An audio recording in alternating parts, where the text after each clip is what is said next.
When I walk into a Starbucks today, I have 4 options to pay. People don't appreciate that.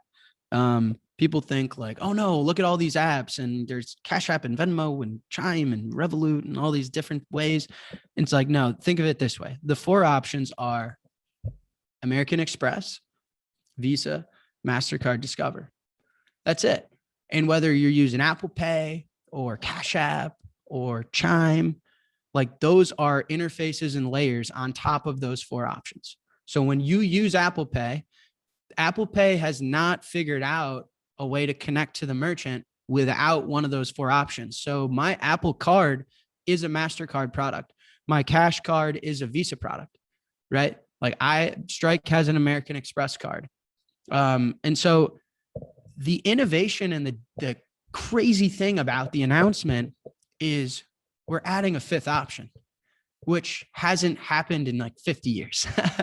And that is an insane concept to think about. So now when you walk into like a Wendy's, I'm checking the calendar soon, it's going to be American Express, Visa, MasterCard, Discover, Bitcoin's Lightning Network. Wow. That's insane. That's insane. And that is the level of disruption and innovation and progress that is like that big of a deal. Apple hasn't even been able to do that, right? Apple doesn't actually have a relationship with the merchant. All they're doing is they're saying everyone has one of these and we can interface one of these with the card networks. And that's the innovation. They brought NFC to swiping a card. So instead of carrying a physical card, you can have the digital card in the Apple Wallet. But they're like the 4 options that my grandfather was using in his coffee shop are the same ones that I'm using today. And partnering with Apple doesn't actually make any progress towards us giving the world a better payment option as a payment network. And that's the crazy thing. And so Blackhawk and NCR, I'll get into that right now.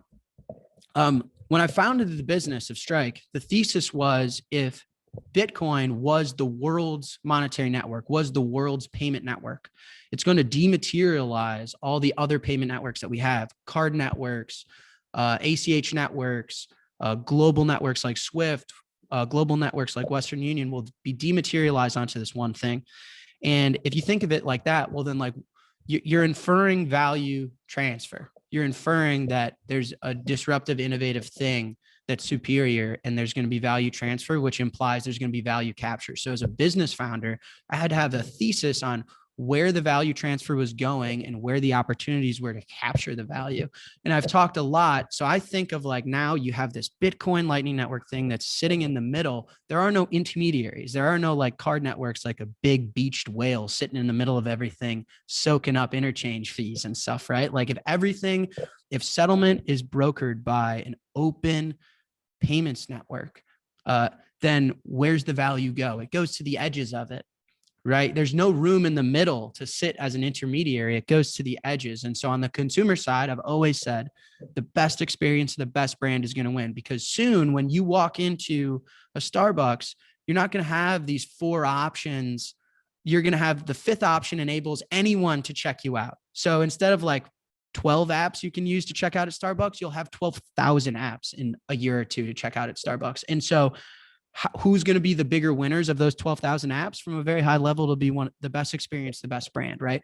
The best engineers, the best customer support, the one your favorite rapper uses, right? Like the best experience, the best brand, the one with the least amount of bugs, the one with the coolest rewards.